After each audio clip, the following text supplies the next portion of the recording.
who's the McGill professor at McGill University. So his chair is named after the founder of McGill.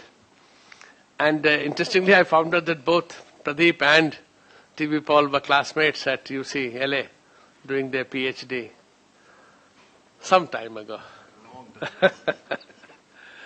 It's good to have this discussion here. We have three eminent people to talk about the book. But just to give you some kind of background on what we do here, we did do a intensive series of 2 half-day workshops. We call them dialogue on China's external economic engagement recently. Very detailed. And we got young people, mostly young, not all, mostly young people, to go into the details of, say, China's engagement with Africa, China's engagement with Latin America, with Central Asia. Great. Similarly, we did with Indonesia. And literally, I found out that in this great city of ours, there are not more than 2 or 3 people, as an example, who can tell you little details about India's trading relations with Indonesia, as an example. Or for that matter, with Sri Lanka. Somehow, and no offense meant, but we need good articles in newspapers, which we do get. Fortunately, our columns in our newspapers on foreign policy and strategy affairs at least bring out some amount of depth. But columns are meant to engage the general public outside. Columns cannot be a substitute for hard-nosed academic rigor in the approach to that. And that is something which is not, for an example, I don't see a John Mearsheimer or a Stephen Walt around the city of Delhi very easily, So we need actually far more. So therefore, when Harsh said that this book is coming out, I was more than happy to say, yes, we should do it here. But I do sincerely believe that the field of strategy, broadly defined, specifically foreign policy and security policies, does need, really, as I said, looking in by people, not necessarily practitioners only. Till now, we have restricted the field largely to only practitioners. Now, there are practitioners who are serious and then who get into it, but not all of them do. So while diplomats and generals are, and General Narasimhan is an exception in that, where it goes into the depth of the matter, are required to bring that personal experience-based, because that's also a very important part of scholarship, is to bring out your experience and generalize your experience so that we can draw something out of it. The whole point of relating an experience is, how is it relevant to me in the certain specific case? Ultimately, that is what theories are all about. But because many people, practitioners in this field, tend to think of, if they want to run down somebody, they'll say he's an academic, he's a theorist. And I say, excuse me, to me that's a compliment. A theorist is a person who's able, from general experience, to bring it down and bring out certain principles that are generally applicable. Not being a hard science, cannot be applicable. MnO2, if you heat, KClO3, if you heat in the presence of MnO2, shall give you oxygen at all times. But that's a hard science. This is not hard science. Therefore, the ability then to draw generalization is very, very important. This book is a very important, I just flipped over it. I read only T.V. Paul's detailed, and what I particularly read, one thing, I'm not going to what he said. The one thing I liked was where he disagrees with his own contributor. He says, X, Y, Z in chapter 10 says this. No, I don't think so. That is right. So that, most of people feel that editors must be do good guys. No, should not be do good guys. Should point out where they agree and where they disagree. So with that, let me again welcome all of you here. As I said, I will not speak on the book. Let me now request Harsh, Professor Harsh Pant, of King's College, but now for some years at the ORF, to tell us a bit about this series. And thank you. Thank you, Shakti, and thank you. And thanks to Nehru Memorial for hosting this. It's, I think, it's the 4th book in our series. I mean, we publish. So I'm editing a series for Orient Black Swan on strategic studies, and this is 5th book in the series, if I'm not wrong. And the idea there to develop the series was partly to expand the scope for young authors, I think. Now, you will say, but I think, yes, and to bring in, some of the seasoned writers to write, I think for the Indian market, South Asian market as well, because at times we find that books are becoming very, very expensive, especially if you have foreign university presses books, which sometimes are out of reach for most of our students, actually. So that means that we need Indian imprint of most of these books. And an attempt as part of this series is to make at least some of the new scholarship that is coming out on broadly defined strategic studies space to bring it to the Indian market closer to home.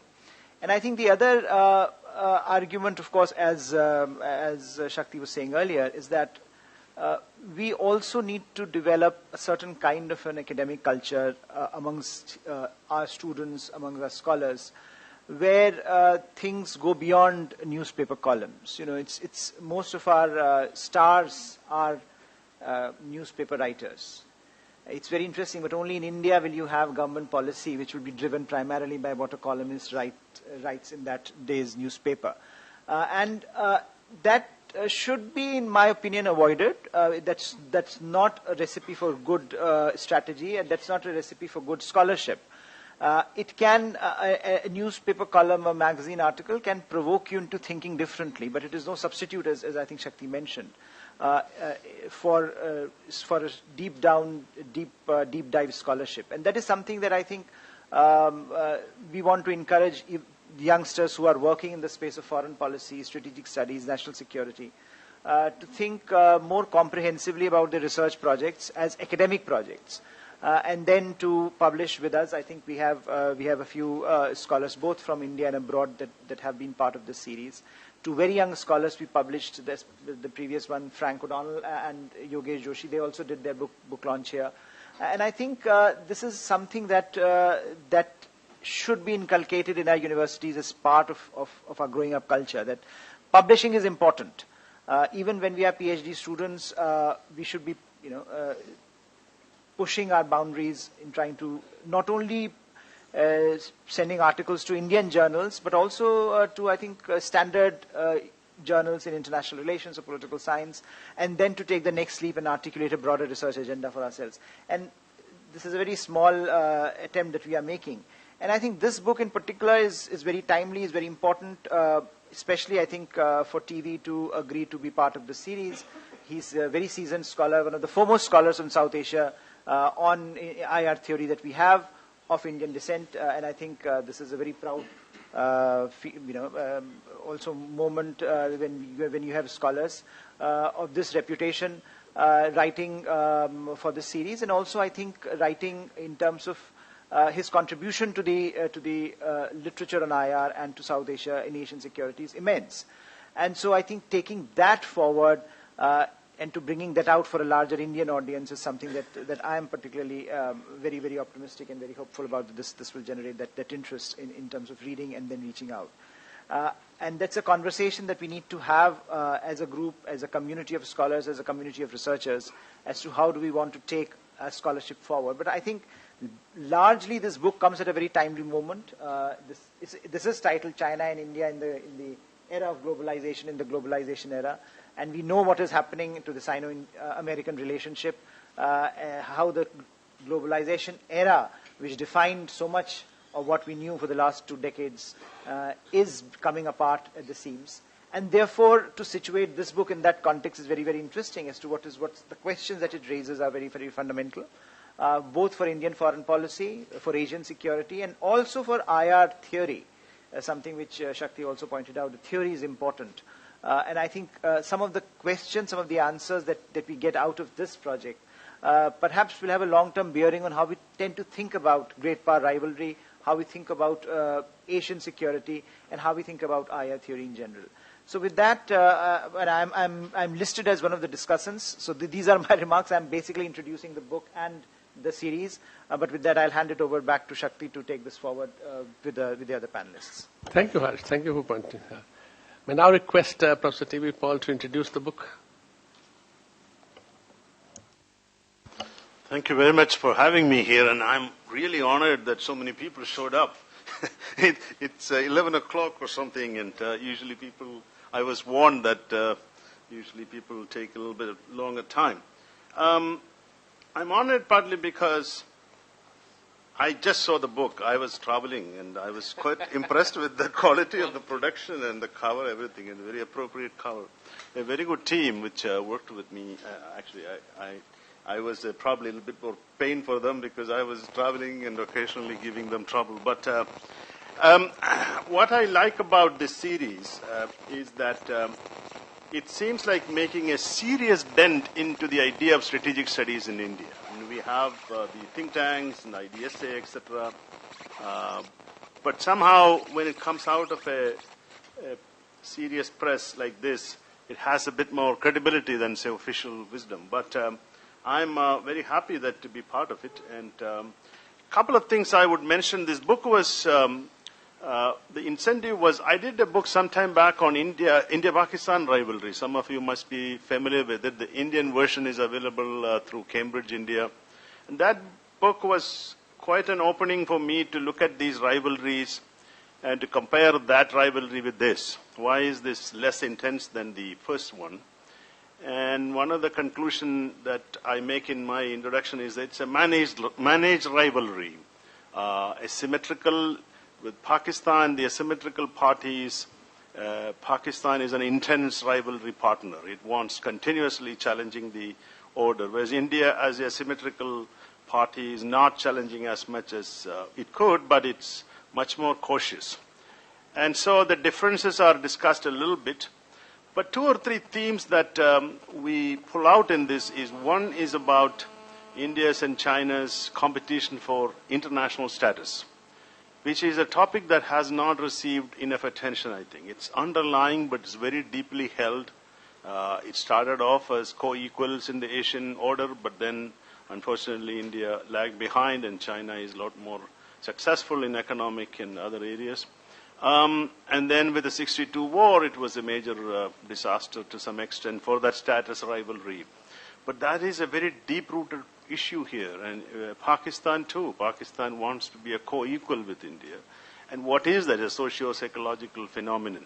The other topic that is about the conceptions of international order, regional order, which have varied substantially, and we need to look at that. So every topic that we cover, strategic culture, another topic, there is room for further research. So I would encourage younger scholars in particular, those who do PhDs and masters, to pick up at least one of those themes and see whether you can develop your own work on it. That's the purpose of edited volumes like this. It's not like we have given the final word.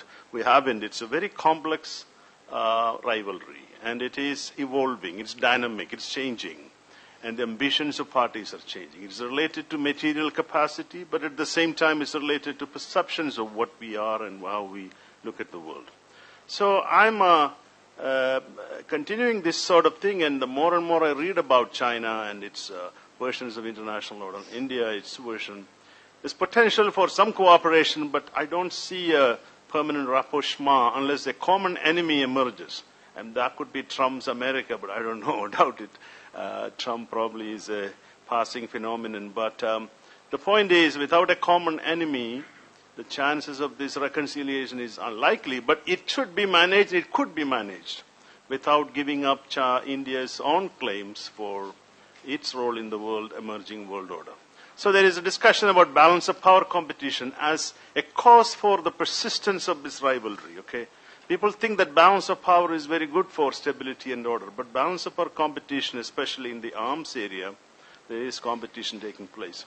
I have another edited collection from colleagues at Singapore, Nanyang Technological University, coming out fairly soon on the naval side of the competition. And I would encourage the Routledge book, more policy-driven work, but it's worth reading, some interesting perceptions coming out of scholars. So, continuing this sort of work, hope to do a bit more on India's emergence as a rising power and the challenges that it faces in the competition for international status. I will stop there, and I would encourage people to take each chapter seriously, and there are some very fine writers in it. hopefully you can gain something. And I have a new book on balance of power, self-balancing, which I would encourage Udayji to introduce, which is related to this too, to some extent. So thank you so much, and I'm honored and humbled by this opportunity. This library means a lot to me as a young person living in Delhi and studying.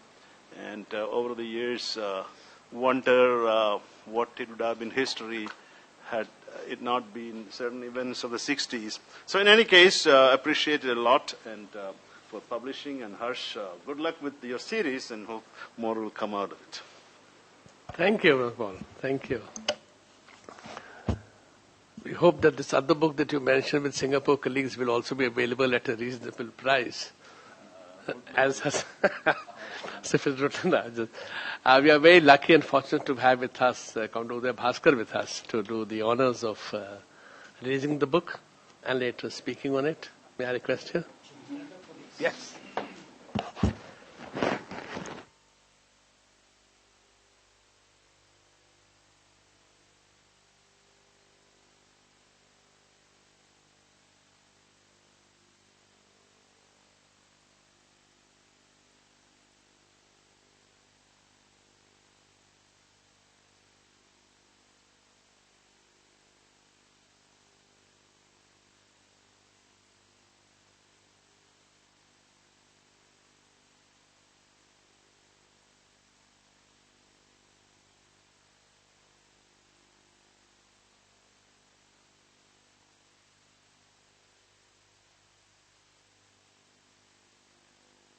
This, by the way, is his 21st book.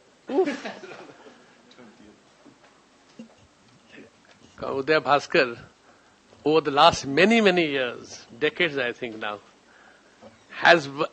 when I was talking, I even forget that he was in the Indian Navy, because I associate him so much with serious thinking on these fields, which by itself is very good, but what even further is the fact that he has encouraged so many young scholars to come up, and mentored them.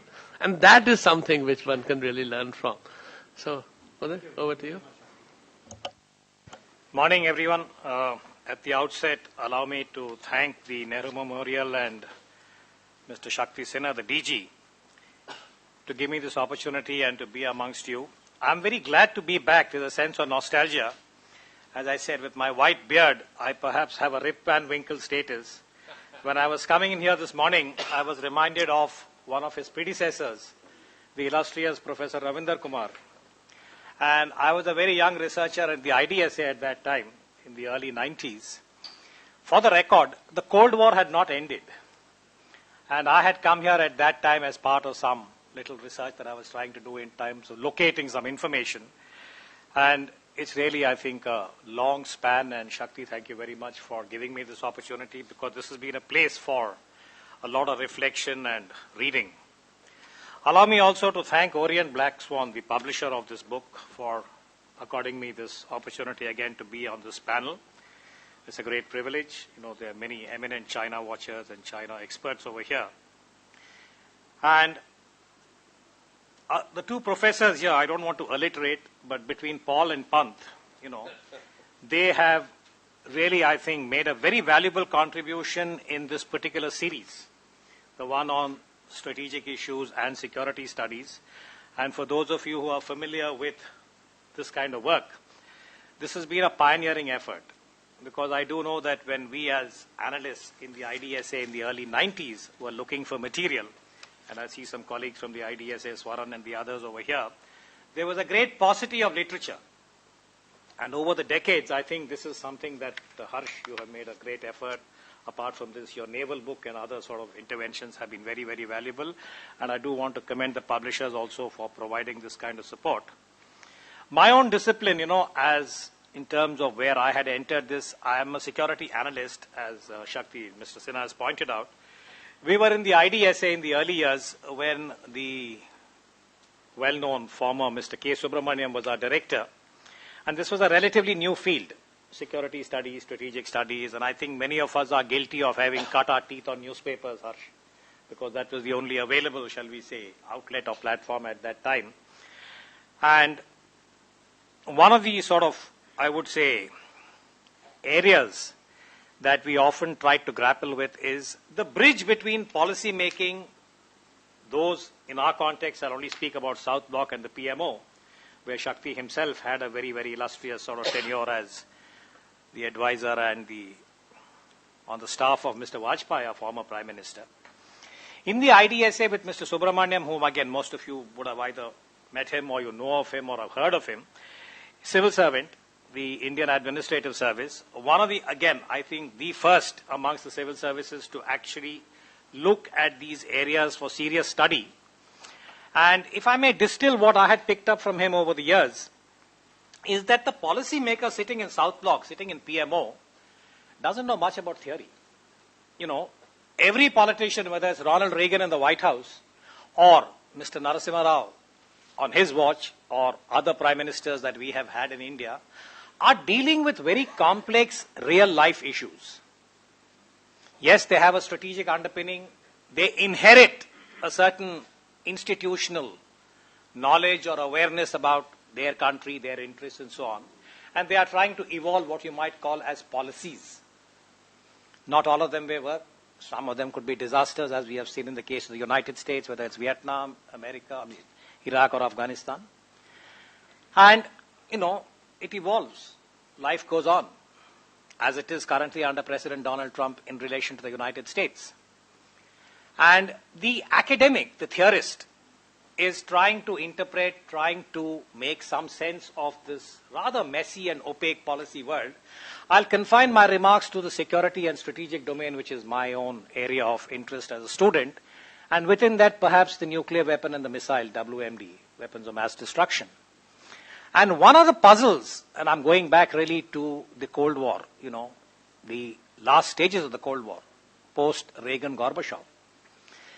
How do you correlate, harmonize the academic and the policymaker? As I said, not all policymakers, particularly politicians, are well-versed or even have the time to delve into academia. And this is where I think, you know, one of the metaphors that we have often used is, you have the policy foot. You have to find the right shoe for that foot. So do you cut the foot to get into the existing shoe? Or do you tweak the leather to ensure that you have an appropriate fit? You know, is really a kind of chicken and egg story. And this becomes very relevant in relation to the nuclear issue. Because post-Hiroshima, Nagasaki, I think what humanity in its most collective identity had unleashed was an apocalyptic kind of potential, which had, as I said, the ability to destroy many times over by the time you come to the height of the Cold War on the Reagan-Gorbachev kind of period before the talks start taking effect. And various theories of deterrence, you know, many of the early pioneers in this particular writing used the Cold War as a model. And we had various theories. And finally, they peaked for the policy maker on what they called as MAD, mutually assured destruction. And that ostensibly was the theoretical underpinning, you know, under which the nuclear issue was being managed, or so it seemed. But now we know in hindsight that this was only a partial truth. The Cold War ended without any academic or analyst being able to anticipate that it would end in this very anomalous manner. I'm not trying to belittle or in any way be disparaging of the academic, far from it.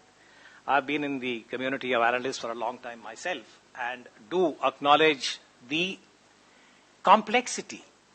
And I would say, you know, it's a very, very difficult task. And I don't think, you know, anybody should even expect that either the academic or the analyst can predict, far from it.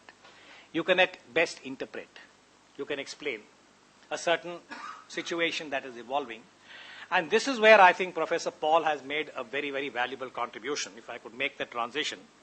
Again, for those of you who know Professor Paul, this may be repetitive. I got to know him over the years, maybe now it's about 10, 15 years since we first met. And he's a JNU product, by the way.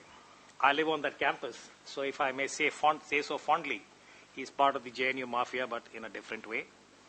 Cut his teeth on the west coast of the United States. And again, this is to place on record that he is an author of more than 15 books, either single author or edited. and perhaps as many as 60 refereed articles in the cutting-edge journals, top-notch, which for an academic or an analyst in this particular field is a very, very impressive benchmark. So all of this leads to only one inference. TV Paul doesn't sleep.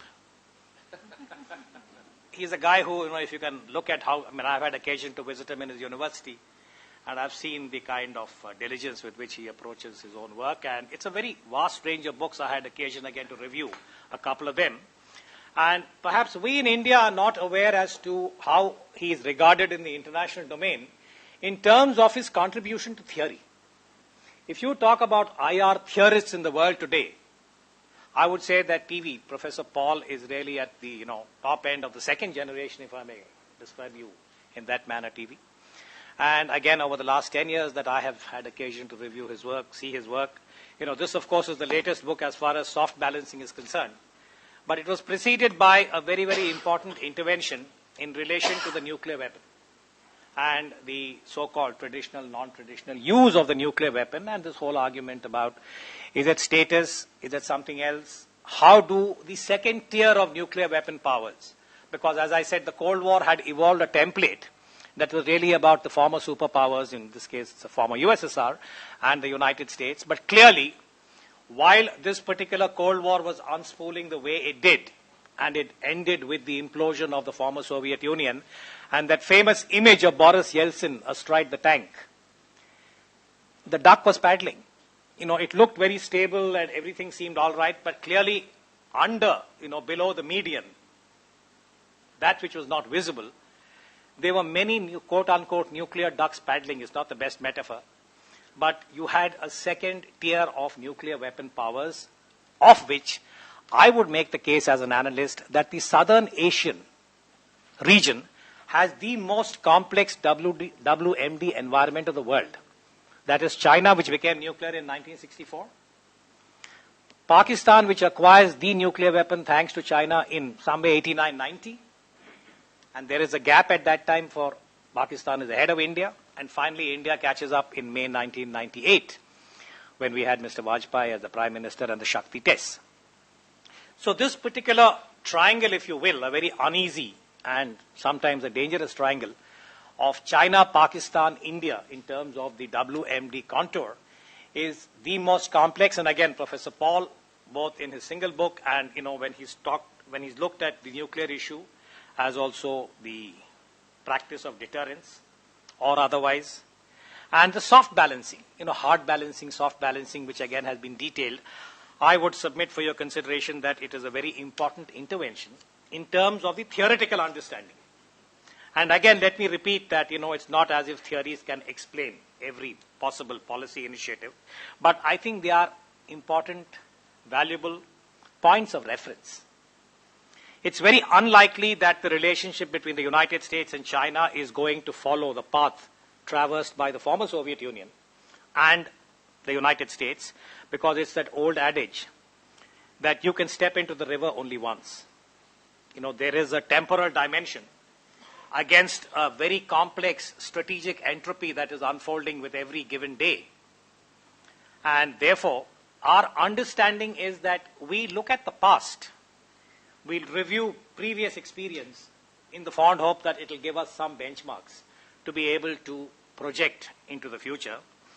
And that is where I think if I could, Shakti, I have a few more minutes too. I want to actually get into the book itself and not the whole book, because it's a fairly wide spectrum, as he has said. It has 12 chapters and there are various sort of areas in the China-India rivalry that are addressed.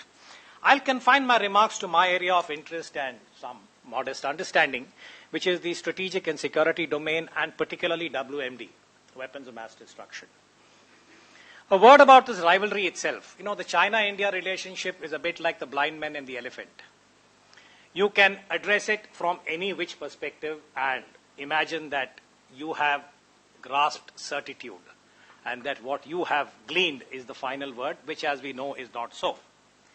My own entry into the blind man and the elephant, if I could be one more blind person on this endeavor, I'd characterize this relationship, as a mix of many elements.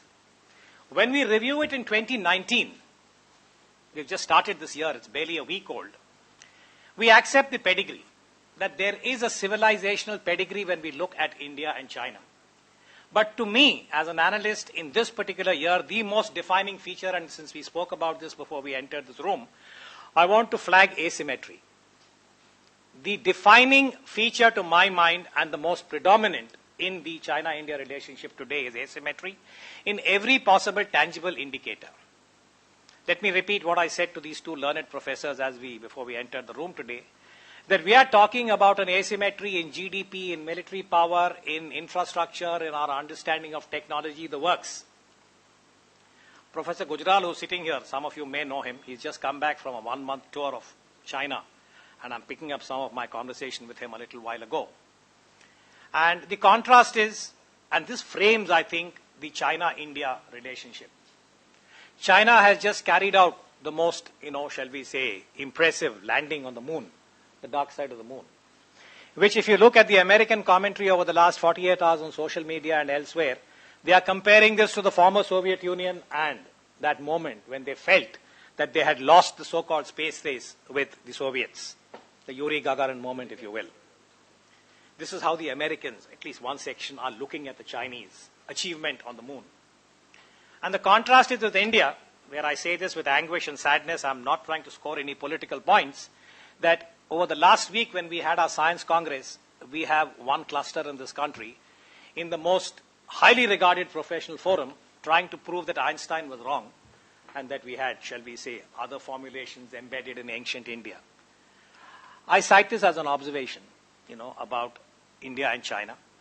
And my own, shall we say, assessment is that when we look at this and you're asked as an analyst to describe the relationship, it comes with various handles. One is, as I said, it has a civilizational pedigree, empirical. The second is, it's a very complex relationship. Again, stated, I think, both by Shakti, TV, and Professor Harsh Pant. It's also a very contradictory relationship, meaning that there are a number of areas where India and China have very deep dissonance, deep divergences, none more than the complex territorial and border dispute. But this does not prevent India from engaging with China in the trade, economic, investment kind of area. And again, I think Professor Paul pointed this out, both in the book and elsewhere, that today China is our number one trading partner with the potential to increase it even further. And the third kind of element that I'd flag is that apart from being complex and contradictory, and there's a lot that could be said on these 2 points, it's also a critical relationship. Critical regionally, critical globally. And what I mean by that is that to the extent that the end of the Cold War, which was tectonic in its own way in terms of how the global systemic was shaping, defining moment, from the end of the Cold War in December 1991, if we look at the next 25 years, there has been a certain discourse, both in IR and elsewhere, a suggestion that we are now moving towards an Asian century. All the data says that, today China is emerged. I don't think it's emerging. It has emerged. And macroeconomic projections are that by the time we come to 2025, 2027, it will be the number one GDP of the world. This, I think, is received wisdom. There's not too much dissent on this. The extension is that along with China, the so-called center of gravity, economic particularly, will shift eastwards. And we have a replay of the mid-17th, 18th century when India and China contributed to more than half of global GDP. Now, this is aspirational. It may or may not happen. But the extrapolation seems to be that just as China has emerged, so will India. And therefore, we would have the Asian century. I submit for your consideration that this is the critical part of the China-India relationship, meaning that if we are to have an Asian century in a normative sense, it is imperative, it is predicated on a harmonious China-India relationship. Were that not to happen, I submit again that the Asian century would be one of discord and dissonance, and not, shall we say, the positive normative kind of projection that we have seen. And this particular book, I think it draws attention to many of these possibilities across the board. And I won't go into the detail. The introductory chapter by Professor Paul is very, very lucid, very illuminating. I want to pick up 3 or 4 elements. Now, amongst the various areas of discord. We're familiar with territoriality and the fact that we do not have a border. But he has posited, I think, a very interesting kind of formulation, a theoretical formulation. He speaks about the managed rivalry between India and China, which again is a fact of, shall we say, empirical. Many years ago, I was a note taker, when Prime Minister Narasimhan was at the helm of affairs on some issues. He was also concurrently the president of the IDSA. So that was my, shall we say, relevance at that point in time. And I do recall that as Prime Minister, the relationship with China was one of great, shall we say, complexity and importance for India. And if you remember, Prime Minister Rao had taken over as, at the helm of affairs at a very, very difficult time in India. But there was a regional context, there was a bilateral context. China was coming out of Tiananmen, 1989. For the bilateral, it had been preceded by the 1988 Rajiv Gandhi visit. The Cold War ended in December 1991. So I'm just trying to triangulate and give you the equivalent of the big picture. And at that time for India, we had received then Chinese President Jiang Zemin. It was a very famous visit, 1993. And this is again included in this book, that from the Jiang Zemin visit to now, 1993 to 2018, a period of 25 years, the Sino-Indian relationship has been the most stable, and not a shot has been fired in anger by either side. Some military historians take this date even further back, but for purposes of our easy reference, I'm only looking at this. Mr. George Fernandez, our former defense minister, spoke about this once when he was in Beijing. So I think the question that does pose itself is, how did this happen? Why did it happen? It is factual. Indian prime ministers, Chinese presidents have been steering this relationship. Perhaps not all of them have had the benefit of reading the academic literature on the managed rivalry. But we, I think, as a community of analysts, academics, scholars, should try and interpret this. And this is where I think, again, I'd like to flag and note that Professor Paul has come up with this formulation of the managed rivalry. But I want to, again, enter this particular debate. And I think I'm taking too much time. Shakti, can I take 2-3 minutes more? Huh? I'll just close in 2. There's one area which I feel needs further study and which I have constantly been trying to ask, which is that Professor Paul has posited certain, shall we say, formulations about the relationship. He's spoken about status. He's spoken about culture. He's spoken about our understanding of order, world order. And I am suggesting that perhaps there is one aspect that still remains opaque, and I'm sticking to my brief of WMD, which does not get adequate mention in the book, which is that China enabled Pakistan to go nuclear in that period 89 to 90. In May 1990, experts, a small group, believed that India was under serious nuclear threat. We had the visit of Robert Gates. And it remains one of the unexplained, shall we say, episodes in terms of the policy dilemma. Was India under a nuclear threat or not in May 1990? It comes into the public domain only on Bill Clinton's watch, Clinton 1. And my query as an analyst is, why is it that China is determined or following this particular path of enabling Pakistan's nuclear status, knowing fully well that Pakistan is invested in terror? I've said this in Beijing when I had occasion to meet our Chinese colleagues over there, saying that you have a responsibility for Mumbai 2008. They were very upset with me when I said this in public, because my point is that this does not reflect well on a country that is seeking to the status of a responsible power. So we have a case study, and this, Professor Paul, for your consideration, that China has used nuclear weapons in a very devious way to encourage and allow a pattern of terrorism. And this has to be, I think, studied. I'm not saying that what I'm now saying is the last word, but it is one of the policy developments, policy dilemmas that we have in the extended region. And therefore, looking at this as two dyads, Sino-Indian is stable, managed rivalry, whereas Indo-Pak is intense and has the potential to go, I'm suggesting, is invalid. that there is more to it. But let me stop here. I will not delve further. This is a very rich book. There's lots, but I can't help making one observation which may be of interest for the publisher. I think I noticed in the early section of the book that they refer to the nuclear test as May 2008. I was debating whether I should say this or not and be the bad fairy at the good party. But I think we need rigor in publishing. And as all of us know, the nuclear test took place in May 1998, not 2008. I'd request Orient to sort of have greater rigor, I think, because this is not just about spell check or otherwise. You need some domain affinity. But I still want to commend everyone who's been involved in bringing out this book. It's a great series, and thank you for having me here. Thank you, Professor Bhaskar.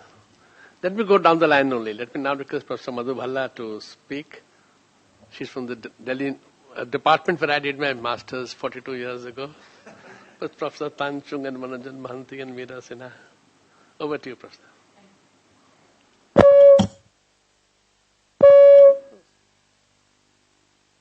Yeah. Thank you very much, and good morning to everybody. The last time I was seriously in the Nehru Memorial Museum, I think was 1996. So I just picked up a form to renew my membership. So thank you for inviting me and reminding me that I need to come here more often. I read this book last week, and I thoroughly enjoyed reading it. For the reason that there are rarely in the Indian domain of Chinese studies, studies that actually look at theory and then within that framework look at China-India policy. A lot of it is narratives about what one did to the other, and at some point it's a zero-sum game when we look at these kinds of narratives. So in a sense, I think this book is a really good addition to what we read about India-China policy. But having said that, I was a little sort of concerned, not concerned. I mean, there are certain questions about the title of the book and what we find in the book. The India-China rivalry in the globalization era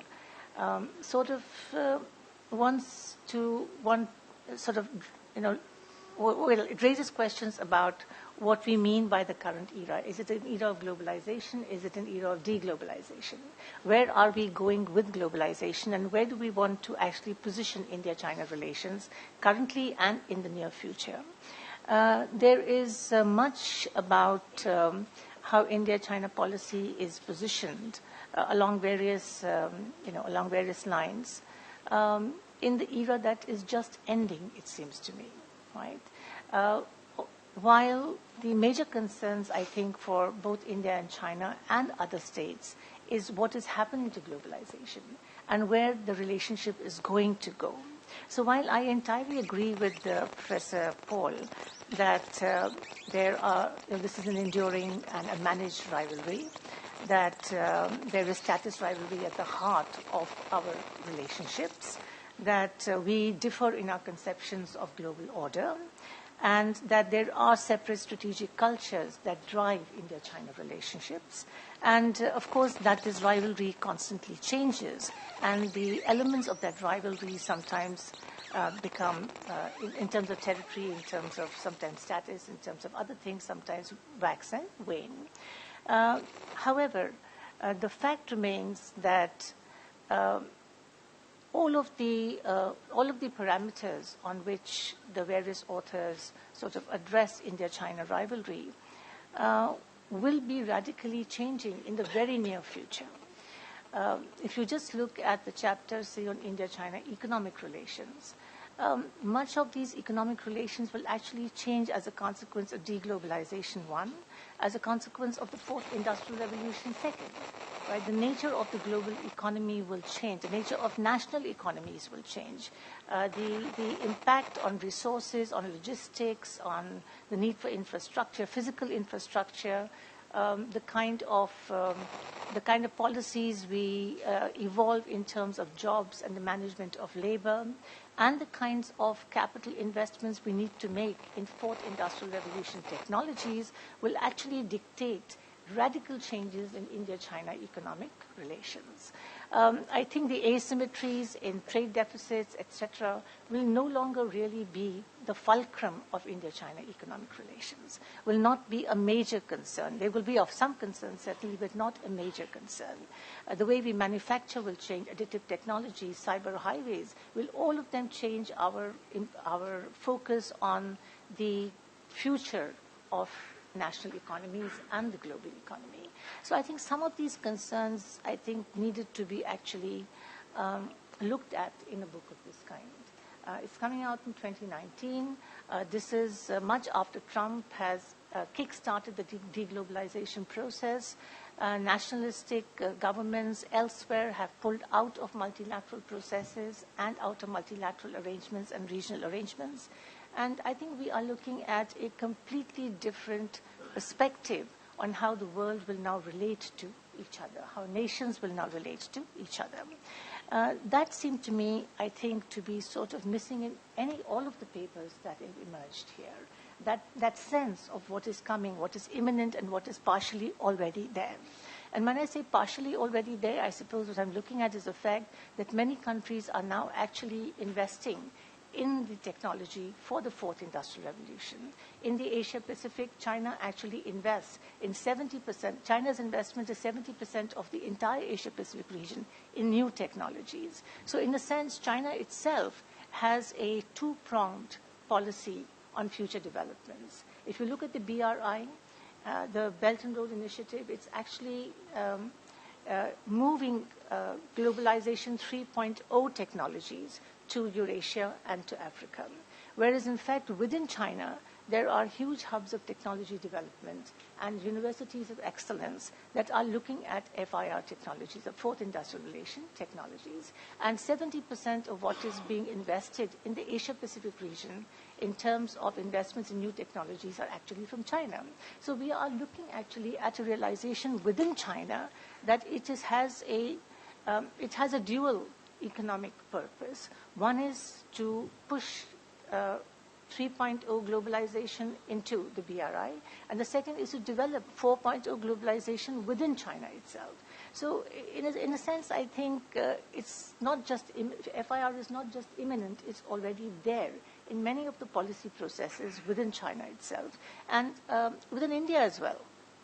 We just established a World Economic Forum institute in India on fourth industrial revolution technologies. So there is a realization within national governments that this is very close to the future, right? And this is where the stakes really are.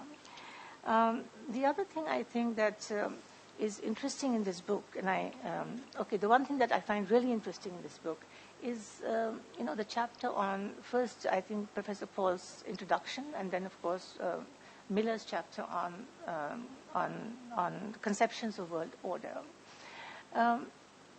In a sense, it seems to me a little out of sync. I mean, Miller's chapter seems to me a little out of sync. Whereas the discussion on Indian conceptions of world order is fairly standard, Nehru, all the rest, right? Post-colonial attitudes, all the rest of it. I think the discussion on China seems to miss the mark completely. I mean, the focus on Tianxia, and solely on Tianxia, the notion of all under heaven, doesn't seem to actually capture how Chinese see the world. I think the Chinese have, since 1945, and certainly since the Chinese Communist Party came to power, had a very Marxist interpretation of the structure of the world, the structure of global hierarchies, right? And even as they have moved up the economic ladder and up the political hierarchy ladder, that assessment of, that evaluation of global hierarchies and the global structure is never missing in the work reports of various Chinese prime ministers and various Chinese functionaries. So if you look at the 18th Party Congress, the 19th Party Congress, and the work reports that are actually submitted to the Congresses, much of the evaluation of the global environment is within the framework of this structure. Which sort of brings me to the point that really it's not just ancient Chinese thinking about all under heaven, Tianjia, the role of the mandate of heaven, etc. But it's also, I think, the whole Marxist framework, socialist framework, which still underlies or hinges the party, that is very important in how the party views global structure. Now, it translates that into more realist assessments of power structures and power hierarchies. But within that, China sees itself very much a part of a what shall I say, of a nation that is trying to right a wrong, that has actually a fundamental, where power has a teleological end, and where the teleological end, of course, is socialist justice, right? So in a sense, I think it's a little bit more, China's world view and the idea of its idea of world order is a little bit more complicated than just the traditional Tianjia view or the traditional Confucianist view. I think China has come a long way out of that. So while it may invoke the Confucianist view in its Confucian centers, it may talk about Tianjia as Yuan Ting does. Actually, Chinese leaders themselves have never mentioned Tianjia. Right? What they have mentioned is harmonious development. What they have mentioned is a community of destiny, right? What they have mentioned are terms that can be interpreted to indicate a much more liberal, cohesive notion of global order, but in which there is a hierarchy of order, right? And in that hierarchy of order, China is very clear where it actually stands today, which is one of the reasons why there is this deep-seated asymmetry in the China-India relationship. China does not consider India at par with it. It does not consider that India will ever be at par with it. And therefore, there is a certain kind of disregard for Indian sensibilities as some of the papers notice. So therefore, I think conceptions of world order, if we talk about conceptions of world order, we must take into account that as a nation, China lives in the modern post-colonial world. It has actually framed its policies to deal with the post-colonial order, whether during the Cold War period or thereafter. And its ambitions and its aims are very much in keeping with a realist notion of ascendancy in that world order. The other thing I think that I find very important, very interesting in this in the book is really the series of papers by Chinese authors. There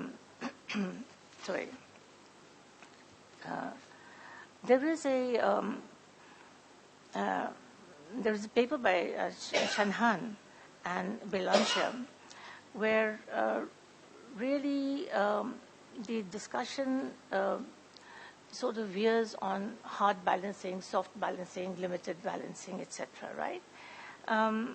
And the prospects for China-India relationship in this context are not very promising. Much of it is actually quite pessimistic. That while the relationship is managed, while the relationship sometimes veers towards, towards soft balancing and sometimes towards limited balancing, there's a continuum in the balancing that will carry on for many years to come. And the fact that there will be a continuum in balancing also means that the rivalry is a persistence rivalry, and that comes through in many papers in the book. One of the arguments that is sometimes made in the book by some people is that to end that rivalry you need to have some kind of a shock, right? The shock of the Second World War actually ended the rivalry between France and Germany, for example. Now, the shock that is posited, or at least that is discussed in the book, these shocks are not tenable in the India-China relationship. The domestic shocks, the domestic changes are not likely to happen to the extent that they will actually change India-China policy. External changes that have happened, there will never be a civil war. There will never be a war between India and China that will actually recreate that relationship. But I think the shock that is coming is the one that I think India and China will feel through deglobalization and the imminent changes in the global economy. And that shock may actually create a clear and present danger for India and for China to be able to actually move forward in their relationship. And finally, I think this is some of the most interesting part of for me at least, of this book, is the paper by Fang Liu, which talks about the fact that India and China get along rather well in multilateral institutions. I think much of that is actually misplaced. India and China get along tactically in multilateral institutions.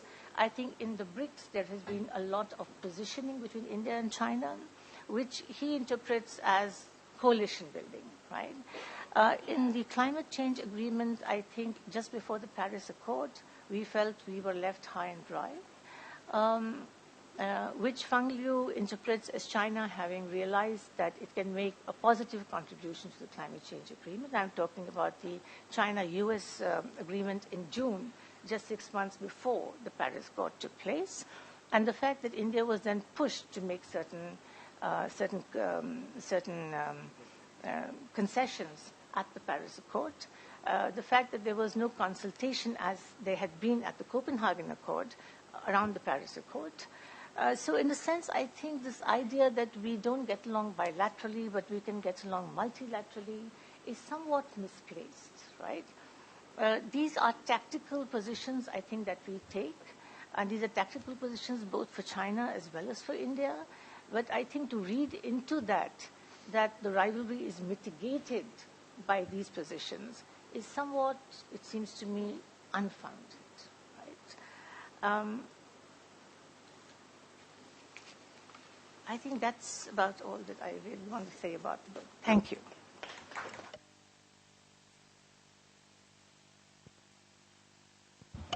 Thank you, Bhalla. Now I request General Narasimhan. And General Narasimhan was last here, so not 1996, not Ravindra Kumar's time, less than a year ago when Bertil Littner's book, which, the new book, China's India War, was released.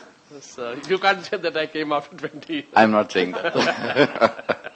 Over to you, General. Thank you. At the outset, I would like to compliment both Dr. Paul and the publishers for bringing out a wonderful volume. As Professor Bhalla mentioned, it is very interesting to read this a kaleidoscope of articles which came on various issues. And the structure of it is also very interesting. It talked about the sources of rivalry, it talks about the strategies for the rivalry, and then it also talks about mitigators. And then Paul Dale has actually summarized the whole thing in a concluding chapter. Two strands run across many of the articles. One is the economic interdependence that many of the authors talk about. Mr. Sinha talked about Narasimhan. Narasimhan himself has stated that the economic interdependence will not overweigh political decisions. So many of the authors, when they say that the economic interdependence is going to weigh on the political decisions, that is a thing that you need to take it with a pinch of salt. But of course, another author at the end of the book mentioned that it may not be so. The second thing is on the interdependence, economic interdependence between India and China. Many of the authors, analysts overlook the fact that there is a huge trade deficit in favor of, trade surplus in favor of China. If you look at $84 billion worth of bilateral trade, and the deficit is somewhere around $61 billion, then you know what kind of trade you're talking about. So the economic interdependence, I think, is being overplayed as far as this is concerned. The second strand that runs through many of the chapters is the Doklam issue. I feel that most of the authors have dealt it in an episodical manner, taking the Doklam issue in isolation. Please look at a continuous kind of reaction that India has had from 67. I mean, Commodore Uday Bhaskar mentioned about the period, some analysts take it a little earlier, That earlier period is 67, when we met the Chinese in Nathula. 67, you look at Samrung Chu in 86, you look at DBO in 2013, Chumer in 2014, then Doklam 2017, you find a continuous effort of actually standing up whenever the territorial integrity or the sovereignty question comes up. So if you look at it episodically as a Doklam issue, then you tend to draw conclusions which are different from a consistency that has been existing from earlier times. There is a mention, I think Dr. Paul's article mentions this, on Indian Ocean region being the main area of emerging balance of power competition. At the moment, it doesn't appear so. It appears that the Pacific is going to be the first one which is going to be getting into this kind of an issue. That is also basically because you find the U.S. interest in the Indian Ocean region comparatively is far less than what it is in the Pacific Ocean. So you find a variation in the importance that is being given to Pacific Ocean and the Indian Ocean. The Mahesh Sankar's article mentions about the territorial issues. One aspect that many of us actually overlook is the fact that in the Simla Convention, the Chinese representative was very much present there. And he initiated that particular agreement that was signed at that point in time. Many of us tend to overlook this fact and say that China was not a party to this. So this is something that many of us who read this or who analyze this need to keep it in mind all the time. I'm fully in agreement with him when he says that the crisis management structures are robust. Mahesh Sankar's article says this. So which implies that Commodore Uday Bhaskar mentioned 25 years, I take it to 67 and say for 52 years, there has not been a round that has been fired across the India-China line of actual control. The basic premise for that are two things. One is at the political level and also at the military level, there has been an effort to ensure that these episodes or these kind of incidents do not escalate beyond a point when both the sides are not able to control it. So when people say that Doklam, in the last chapter, Paul Diel says that incidents like Doklam can actually escalate into major conflicts, one has to take it with that particular thing in mind, that efforts are going to be on to ensure that it doesn't go that way. That has been the trend in the last 52 years. Xiao Yipu's articles on status concerns, Professor Bhalla talked about it. To me, when I read that particular chapter, it appeared as if the societal issues of status are being transposed to the national level. That is something which we need to take it and see it in a different perspective. To some extent, it may be true, but in many places, if you extrapolate it like that, the many factors that come into national level status are overlooked. So that is something that we may have to keep in mind. Manjari's article on Tianxia, I'm fully in agreement with Professor Bhalla on this, but to me also it appeared that Tianxia has been dealt with in a very simplistic manner in this particular chapter. Tianxia is an overarching concept and it precedes colonial era and everything else. And the Chinese emperors mainly dealt with this, and the article says, and the paper says that it is a tributary kind of a system that was being evolved, but it is much beyond that. The basic thing is not tributary system, but basic thing is to ensure, to have that feeling that we are far superior to everybody and everybody else is going to be under us. And that kind of a thinking, you can see it extrapolating itself in the behavioral pattern that is happening in the international relations today. The other issue on Calvin Chen's article of Quest for Resources, I was very interested to read that particular thing which he says, the injection of Chinese and Indian investment into the exploration, oil exploration, has increased the overall production capacity and also slight increase in the global reserve, which is a fact, actually speaking. And that has contributed towards a beneficiary aspect. But where I am not quite convinced about that argument is, China's strategy of influence without interference is what he is talking about. I am not sure about that anymore. Maybe 5-10 years before, one could probably go with that argument. But presently what you see is a lot of interference along with the influence in many of the countries that China is trying to negotiate with, or China is trying to get into the BRI kind of agreements with. Selina's article on water dispute, It's perfectly all right. It says about armed conflict over water is very remote. I fully agree with that. Collaborate on research, impact, and climate change on Himalayan glaciers is something that she talks about, which is a welcome arrangement. There's a water commission that works on this, and there is a dialogue which goes on between India and China on this. But I also want to mention the kind of activity that are taking place in Tibet we need to keep in mind. They're talking about a project called Tianhe, that is the sky river mainly that is being talked about, which talks about the water particles from the Tibetan plateau being siphoned off towards the areas where water is scarce. Such kind of activities are going to change the environment. We all know that every 3-4 months the media writes about the diversion of Brahmaputra which takes place. So we need to keep all these things in mind. And the article very clearly says that the Chinese are not a signatory to any of the river sharing agreements or a water sharing agreement, which is a fact. And the negotiations are that much becoming more difficult. As far as strategic culture is concerned, I am fully in agreement with what Andrew Scoville has written here. And one interesting observation which I felt as a serving soldier, which he has also mentioned, technology has made Himalayas surmountable, which is a fact. And we need to take that into account whenever our operational planning is concerned, basically because the earlier version which said that Himalayas are a huge barrier, I don't think is no more holding valid. So this is something that we need to keep in mind.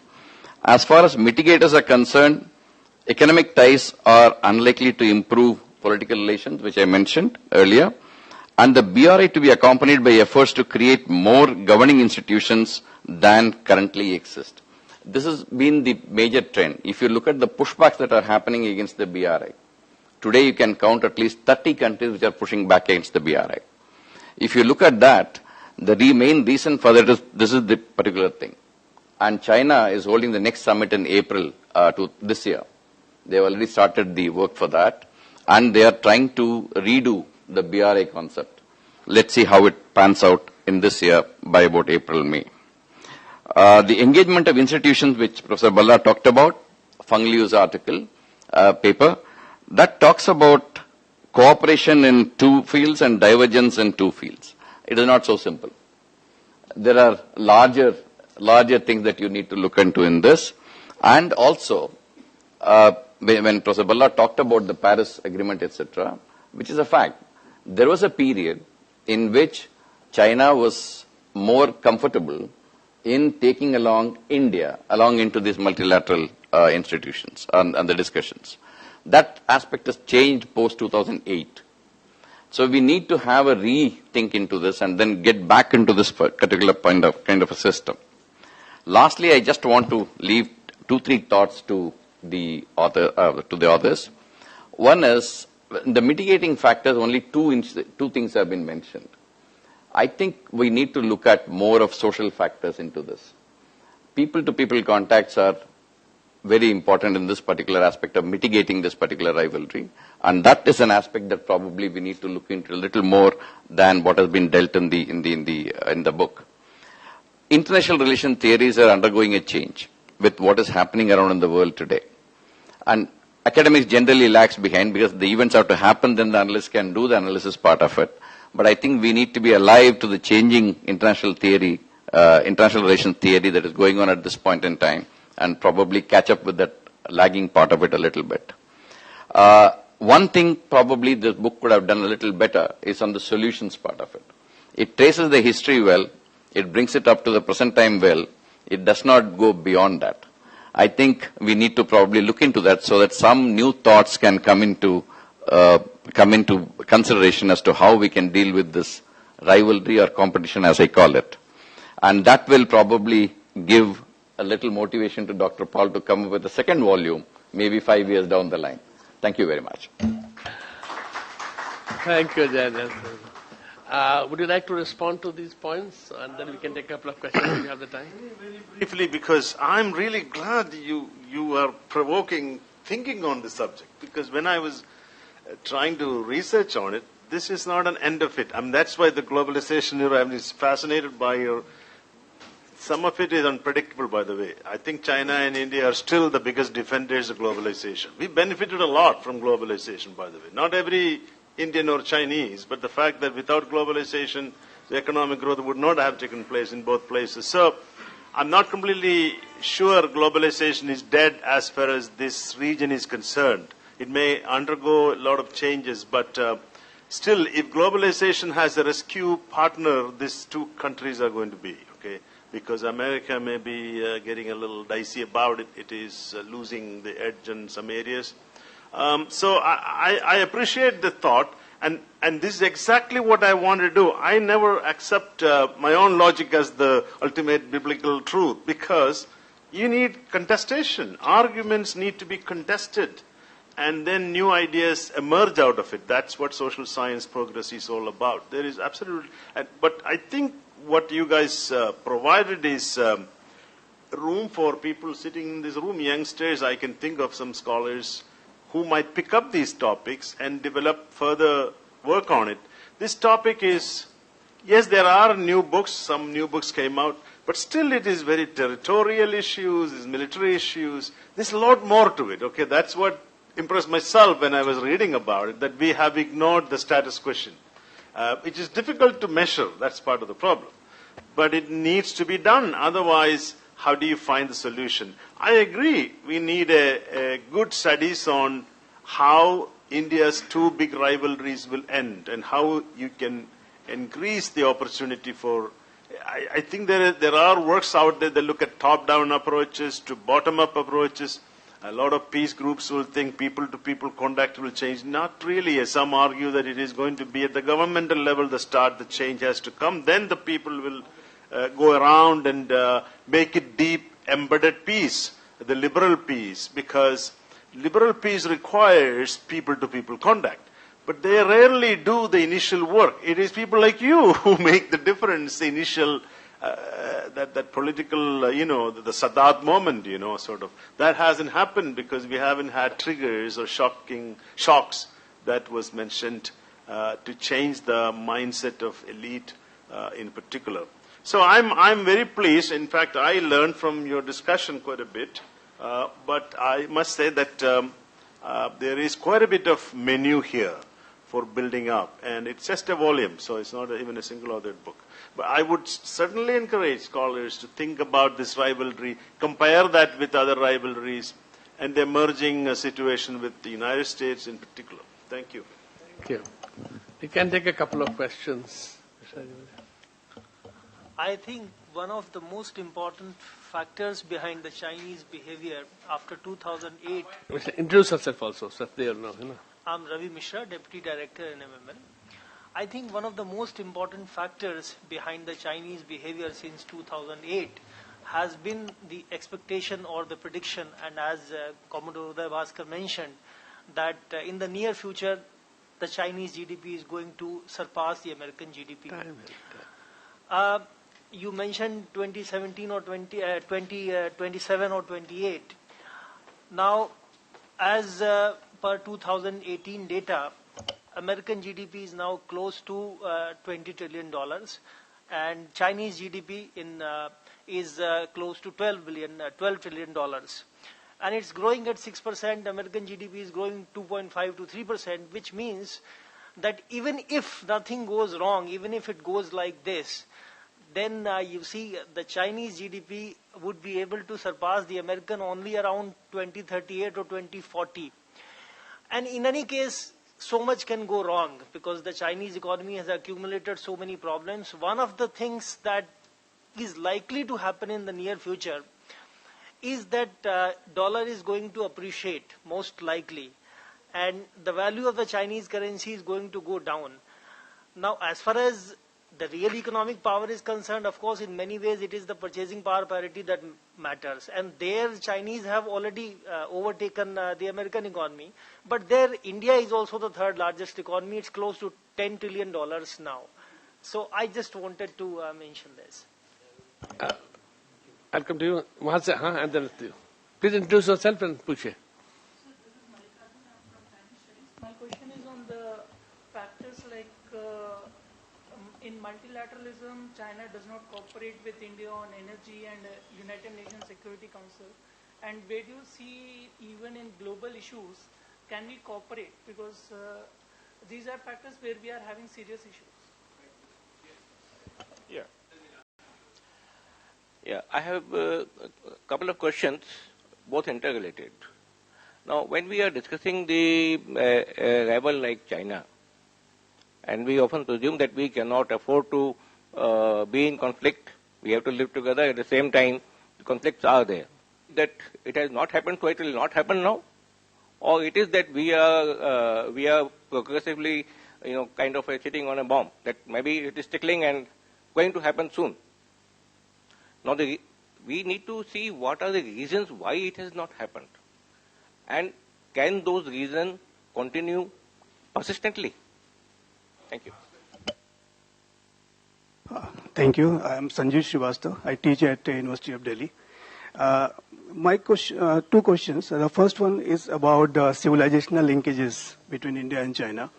And as Commodore Bhaskar in his remarks mentioned that there is a pedigree of civilizational pedigree is there. But my question is that whether this idea is gaining ground between India and China or not. I mean, how much progress are we making? Because this is one idea which can really make a lot of influence in stabilizing and in maintaining or better ties with China in years and decades to come. And the second question is to Professor Madhu Bhalla, who is my mentor as well. Ma'am, you mentioned about deglobalization. My question would be that do you think that it's a long-term phenomenon, or is it going to be restricted to the, say, Trump regime till the time he's there for 2 years or 6 years? And if it is a short-term phenomena, then how is it going to make impact on India-China ties?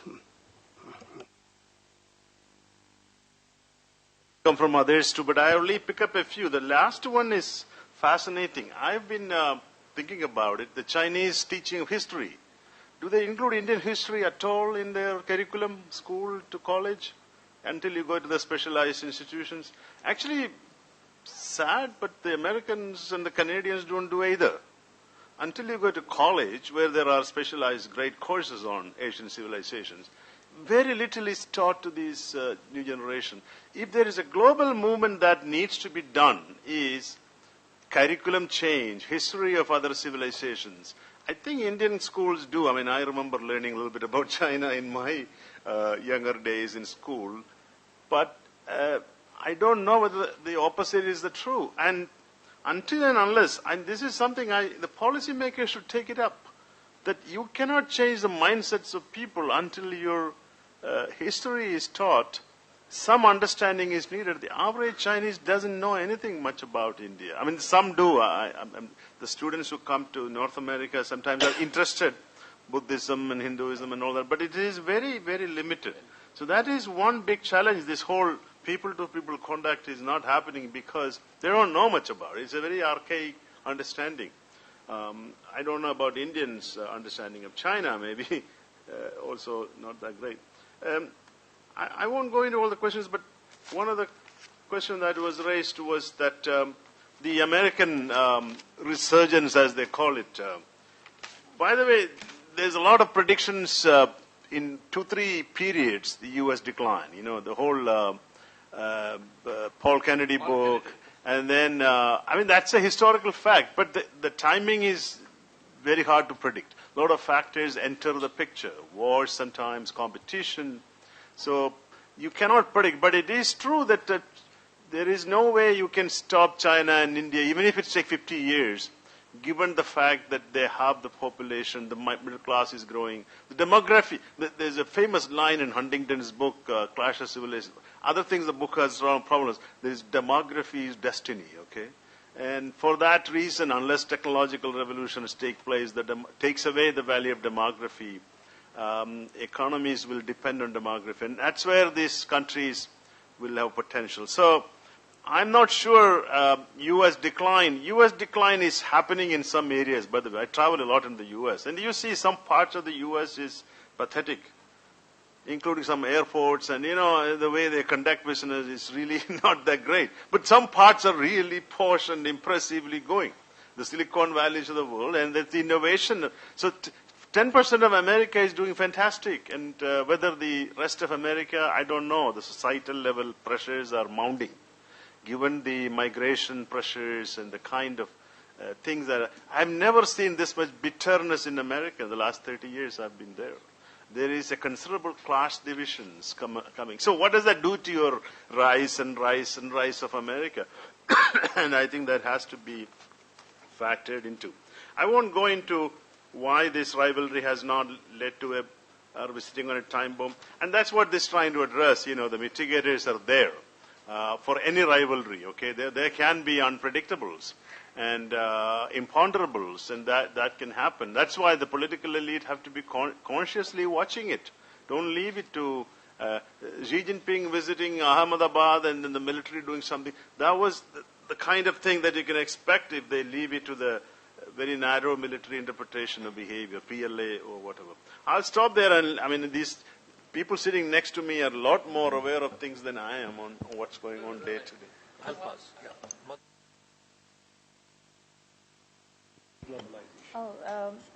I don't think we should put deglobalization at the feet of Trump.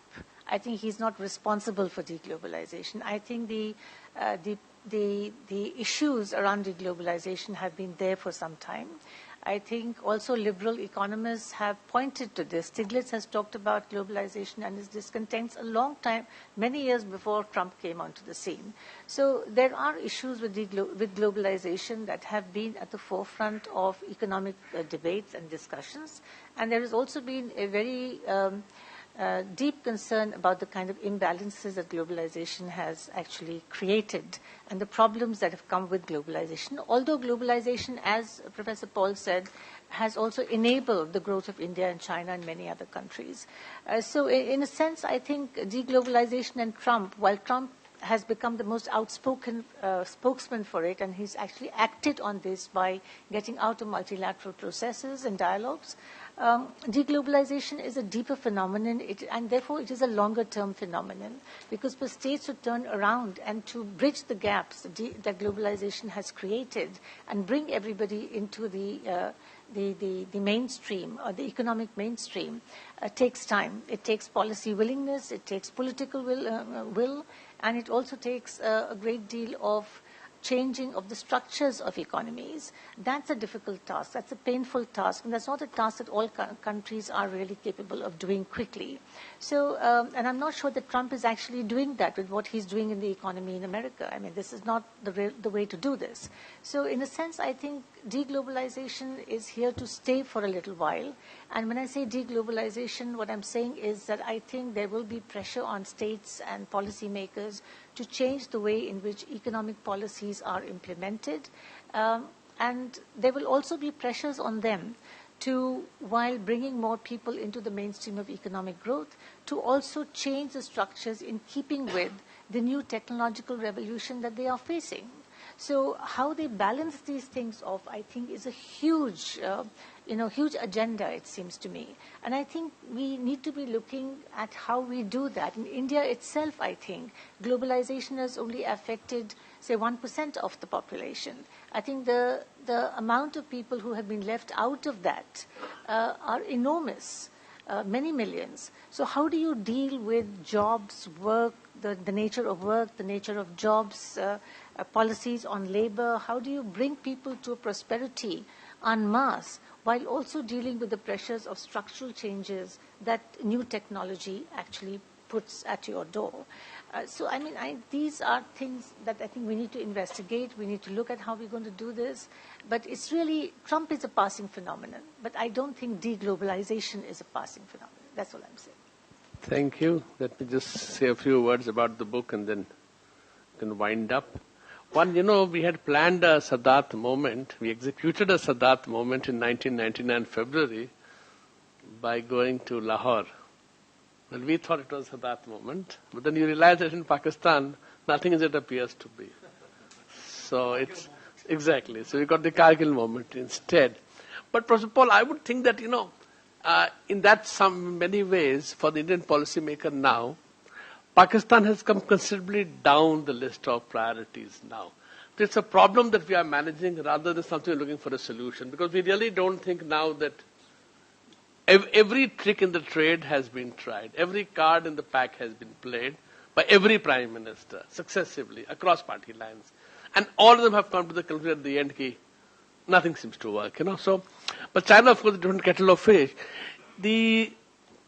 Yes, we run a massive trade deficit with China, the second largest after the US's trade deficit with China. Of course, theirs is much bigger. They're a much bigger economy. And that is something which I think we underestimate the value to it as far as India is concerned. Our ability to stand up so very often is precisely because of the fact that they are selling things here and we are not dependent on their market. Supposing you were dependent on their market and they shut you down, well, you can be in serious trouble, as it did to many countries. They did to Mongolia, they did to many countries. They shut down you can't do that to India for the simple reason we only sell $8 billion and we buy $62 billion as an example. So, so trade is something, but yes, interdependence, well, Germany and England were the biggest trading partners in 1914. And even when the war had broken out, trade actually continued for some time. So as the German army was marching even eastwards, and trains were coming westward into Germany from, say, Poland and Russia. So war, politics trumps economics. Economics, yes, economic logic is very important, but when it comes to the crunch, countries give up economics and not for politics. So I hope that just because you are more interdependent, you will not have tensions. I don't think so has proved to be right in history. This Chinese concept, and you have mentioned, others have mentioned, it is 100 years of humiliation. When you look at Chinese history, after the Tang, it is the Ming dynasty where the Chinese ruled themselves. Neither the Manchus nor the Mongols were ruling them for the last 1,000 years. So why do they refer to 100 years of humiliation alone? And I think that is part of the Chinese Communist Party's ideological justification for what they do. That and nationalism. Ultimately, it's nationalism because that's the way to whip up nationalism. Because Deng Xiaoping, when he told the Japanese in the 80s, was fine. We have forgotten everything, So then you needed the Japanese. So obviously, we should not take the humiliation theory very seriously as an outsider. It serves very well a domestic audience, but it really should not. But at the end of the day, obviously, it is the fact that would China like to see a rise of India in the real sense of the term? As a hegemon, big or small, regional or supra-regional, you would like to have the fields, the waters open to you and to you, your ability to operate in waters. Obviously, a rise of India would complicate that, which is why since even when the time when the Pakistanis allowed Gary Powers and his U-2s to fly over the communist areas, they opened up to Pakistan for that very obvious reason. They were smart enough to see an opportunity for that. So while you have to manage your relationship and not a bullet has been fired in 60 years, 50 years, it's a remarkable achievement. And people are surprised when they saw the Doklam photographs of the two armies pushing each other and throwing stones at each other. Well, that's all they can throw at. They can't shoot at themselves. That's a very good thing that we have managed to achieve. But whether we are looking for solutions, sorted out the borders, I really don't think. Border is, of course. For them, they're very smart. They told us, these are problems of history. Why in a hurry? Let the next generation solve it. They're really good at it. They're really very, very good at it. And we also like the idea of not realizing the trap that it was. So, we've had before there's a formal vote of thanks. Where's the publisher, bhai? Somebody's supposed to go, you are there. You're supposed to give a vote of thanks, right? Please come up.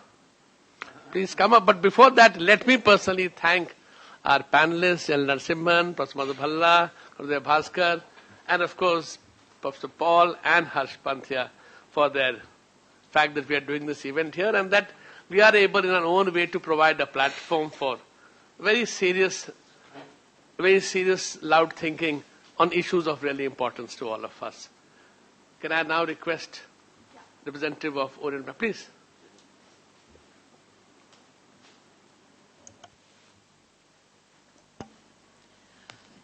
On behalf of Orient Black Swan, I would like to thank Mr. Shakti Sinha and the NMML, Professor Harsh Pant, Professor T.V. Paul, Commodore Uday, Bhaskar, Professor Bhalla, and Dr. Narasimhan. Thank you all for this really lively discussion and for all the arrangements, and a really good morning. Thank you.